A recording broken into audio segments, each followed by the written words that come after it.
Hello students, welcome to our YouTube channel. This is the part 2 of your 7th standard 8th class history, chapter name non-cooperation movement. So if you have not watched the first part, after the end of this video there will be link of the part 1. You can click on that link to access and to watch that video. Part 1 देख सकते हो कि उस पे click करके. So in this video I will cover that what is the Rowlatt Satyagraha, Rowlatt सत्याग्रह और Rowlatt Act क्या था, why it is called Black Act, Rowlatt Act को Black Act क्यों बोला गया, and in an earlier part what we learned that the role of Gandhiji came to India. Before Gandhi, as soon as Gandhiji came to India, he traveled 1 year. He spent 1 year in traveling of the whole country. पूरे India में उन्होंने travel करके to know the situation, the present situation of Indians, how the Indians were exploited by the British, and what are the oppressive policies of the British that exploiting the Indians day by day, how the Indian farmer become bankrupt. तो इसके लिए गांधी जी ने पूरे 1 साल travel करके उनकी condition जाना और प्लान किया कि आप क्या करना है. तो गांधी जी ने फिलॉसफी ऑफ सत्याग्रह लाया, एक नॉवेल टेक्निक थी जिसके जरिए बिना किसी लड़ाई झगड़े के नॉन वायलेंस वे से गांधी जी ने अपनी बात मनवाई अंग्रेजों के सामने. और इस तरीके से from 1920 till 1947, है ना, 1920 to 1947, this era is also known as Gandhian era because the Gandhiji was the forefront leader and the leader of the Indian independence movement. इस चैप्टर के बाद नॉन कॉपरेशन मूवमेंट गांधी जी का पहला मूवमेंट था all over India level पर. दूसरा जो था सिविल डिसोबीडियंस मूवमेंट देखेंगे नेक्स्ट चैप्टर में. उसके बाद फिर quit India movement at the last India got independence. अब सबसे पहला क्वेश्चन आता है यहाँ पे, हमसे रॉलेट एक्ट से स्टार्ट करेंगे. अंग्रेजों को क्या जरूरत थी रॉलेट एक्ट लाने के लिए, उसका एक कारण था.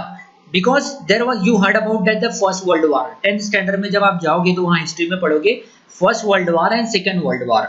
जैसे आप 7 में मेडिवल हिस्ट्री पढ़े, 8 में मॉडर्न पढ़ रहे हो, अभी आपकी ये मॉडर्न हिस्ट्री है, तो आप 10 में पढ़ोगे वर्ल्ड हिस्ट्री, राइट. तो वहां पर आप क्या देखोगे कि फर्स्ट वर्ल्ड वॉर कब हुआ. First world war took place in 1913, 1913 से 1919 के बीच में हुआ, 1913 टू 1919. और सेकेंड वर्ल्ड वॉर जो हुआ वो 1939 से 1945. इसी चैप्टर में हम उसके बारे में देखेंगे. लेकिन ये जो रॉलेट एक्ट था, तो अंग्रेज, जब फर्स्ट वर्ल्ड वॉर हुआ 1913 में, जब अंग्रेज रूल करते थे इंडिया पर, तो अंग्रेजों को जरूरत थी इंडियंस की उनकी जंग में. तो इंडियंस का उन्होंने सपोर्ट लिया और उनको यह एश्योरेंस दिया है, मतलब इंडियन से वादा किया गया कि हम तुमको आज़ादी देंगे eight the end of the first world war. तो 1919 में जब खत्म हुई तो उनको ये था कि इंडिया को स्वराज दे देना, इंडिया को आज़ादी दे देना. लेकिन अंग्रेजों ने ऐसा नहीं किया, अंग्रेजों ने कंटिन्यू रूल करते गए. अब ये क्या हो गया, to suppress this discontent and to suggest the measure about it, a committee was appointed under the Sir Sidney Rowlatt according to recommendation. तो उन्होंने क्या किया कि आप ये दिन ब दिन इंडियंस का मूवमेंट बढ़ता जा रहा है, इंडियंस जागरूक अवेकन होते जा रहे हैं कि अंग्रेजों के खिलाफ खड़े हो रहे. तो उन्होंने रॉलेट एक्ट ला लिया और उसके तहत ये था कि ये था ऑपोजिशन ऑफ इंडियन. तो ये जो लॉ पास किया गया था, जो इंडियन उस वक्त सेंट्रल लेजिस्लेटिव असेंबली में इंडियन मेंबर थे, उनके अपोजिशन के बावजूद भी यह बिल पास कर लिया गया. और this law came to known as the Rowlatt act. This act give the right to the government to arrest anybody without any warrant और इम्प्रिजन विदाउट एनी ट्रायल. तो इसको अंडरलाइन कर दिया हूं मैंने, इसको शेड कर दिया हूं. यही आंसर रहेगा आपके क्वेश्चन का कि why Indians oppose the Rowlatt act. Because this law came to be known as Rowlatt act. This act give the right to the government को पावर दे दिया था टू अरेस्ट एनीबॉडी, किसी को भी अरेस्ट करके जेल में भर डाल दो, विदाउट एनी वारंट, बगैर किसी वारंट के, बगैर किसी प्रूफ के, और इम्प्रिजन विदाउट एनी ट्रायल. और जो गवर्नमेंट जब तक चाहेगी तब तक उसे जेल में रखेगी. दैट्स व्हाई इस एक्ट को इंडियंस ने क्या कहा, Indians call this act as a black act. इसलिए गवर्नमेंट, इंडियन पीपल ने इसको कहा कि ब्लैक एक्ट. और हर जगह इसके खिलाफ चर्चा होने लगा, सत्याग्रह होने लगी. तो ऐसी ही सत्याग्रह जलियांवाला बाग में हुई. जलियांवाला बाग बहुत बड़ा मैदान था, वहां पर हजारों लोग इस सत्याग्रह में बैठे हुए थे. तो एक ब्रिटिश ऑफिसर जनरल डायर, जो कि लास्ट फर्स्ट पार्ट में भी मैंने एक्सप्लेन कर चुका हूँ, वहां पर आया और गेट को बंद कर दिया अपनी फौज के साथ आके और ओपन फायर कर दिया, जिसमें थाउजेंड्स ऑफ पीपल्स डाइज. सबसे पहले वो ग्राउंड में एंटर हो गए. ग्राउंड में एग्जिट और एंट्री का एक ही गेट था और ग्राउंड के अंदर थाउजेंड्स ऑफ पीपल्स गैदर थे उस सत्याग्रह में. तो ग्राउंड के गेट को उसने बंद कर दिया. तो उसकी जो वॉल थी बहुत बड़ी थी, इमेजिन कर सकते हो, मैं बोल रहा हूँ कि बहुत कम से कम 20 फीट की वॉल थी कि कोई निकल नहीं सकता था. एक ही गेट था, गेट पे खड़े होकर उसने फायरिंग स्टार्ट कर दी और जिसमें थाउजेंड्स ऑफ पीपल्स मर गए.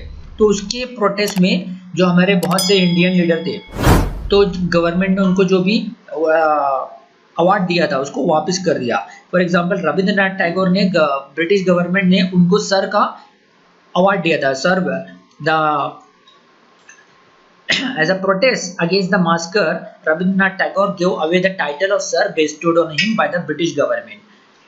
तो रविंद्रनाथ टैगोर ने और बहुत सारे लीडरों ने उनका जो अवार्ड था गवर्नमेंट, ब्रिटिश गवर्नमेंट को वापस कर दिया। सो अब धीरे धीरे इसके बाद छोटे पैमाने पर नाउ इसके बाद later the Indian demanded for inquiry of this massacre as the British government appointed the Hunter commission.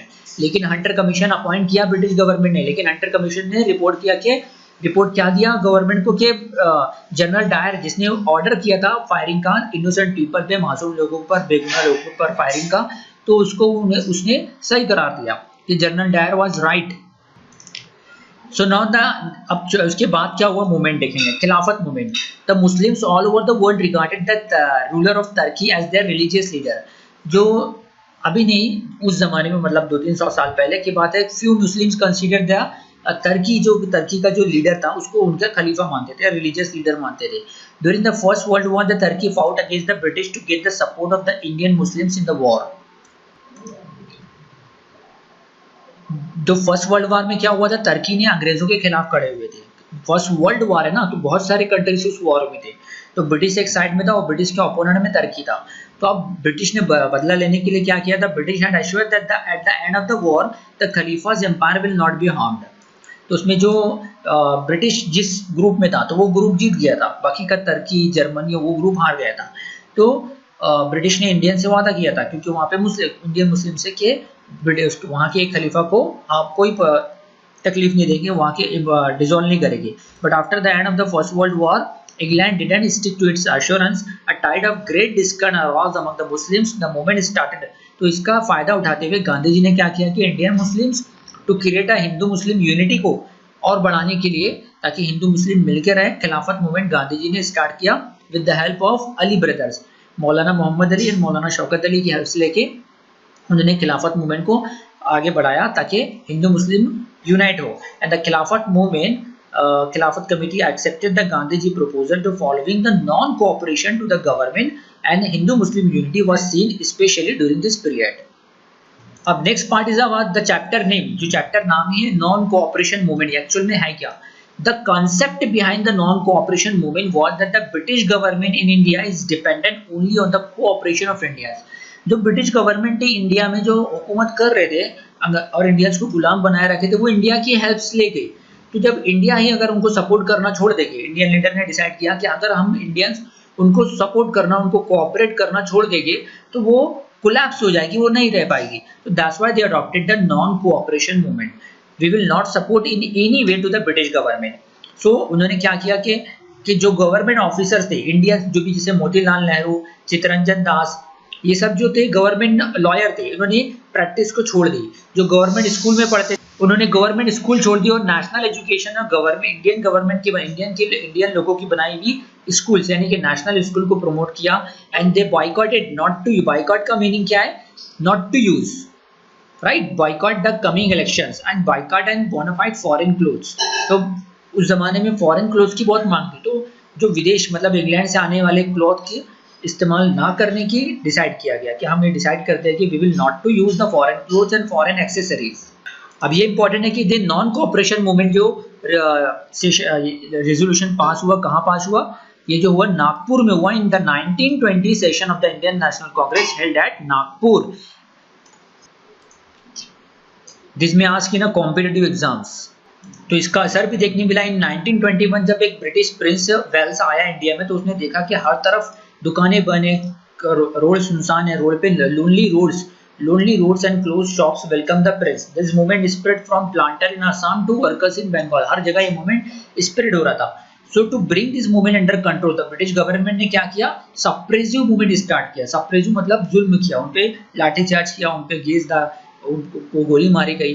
लेकिन यही मूवमेंट फिर वायलेटिव कैसे हो गया, गांधी जी का जो बेस सत्याग्रह था वो नॉन वायलेंस पे डिपेंड था। लेकिन ये हुआ कि in February 1922 the police open fire on a peaceful procession. यही नॉन कोऑपरेशन मूवमेंट को लेके कई पीसफुल प्रोसेशन हो रहा था शांति से हो रहा था at Chauri Chaura in Gorakhpur district of Uttar Pradesh. The people were angry, तो पुलिस ने उन पे फायरिंग कर दी। तो अब पीपल गुस्से में आ गया कि हम शांति से प्रोटेस्ट कर रहे हैं, अमन से शांति से प्रोटेस्ट कर रहे हैं, और पुलिस ने, ब्रिटिश पुलिस ने हम पे फायरिंग की। तो उन्होंने क्या किया, बदला लेने के लिए as a revenge people were angry and set fire to the police station in which along with the 1 police officers and 22 policemen, 1 officer and 22 policemen were killed। जिसमें क्या हुआ कि गुस्से में आई जनता ने एक इंग्लिश पुलिस स्टेशन को आग लगा दी, जहां पर एक 22 पुलिसमैन जल के मर गए। So due to this incident Gandhi ji was hurt, Gandhi ji को बहुत तकलीफ हुई, because that non violence movement, Satyagraha movement convert हो गया वायलेंट में। तो on 12 February 1922 Gandhi ji was suspended the non cooperation movement, Gandhi ji ने सस्पेंड कर दी non cooperation movement. So question आ सकता है क्यूरियन में, the Gandhi ji suspended the non cooperation movement because that non-violence movement of the non-cooperation movement turned into a violative movement because of this incident, Chauri Chaura Gorakhpur incident. So I hope all of you, whatever I have explained in this video, you understood. So this will be the part 2, and in part 3 the remaining part I will explain. So keep share and watch our video to make your concept about any subject. Like right now we are making videos on history, geography, science, etc. So इसको जितना ज़्यादा हो सके share भी करो, ताकि ज़्यादा से ज़्यादा स्टूडेंट्स का लॉकडाउन के पीरियड में फ़ायदा हो सके।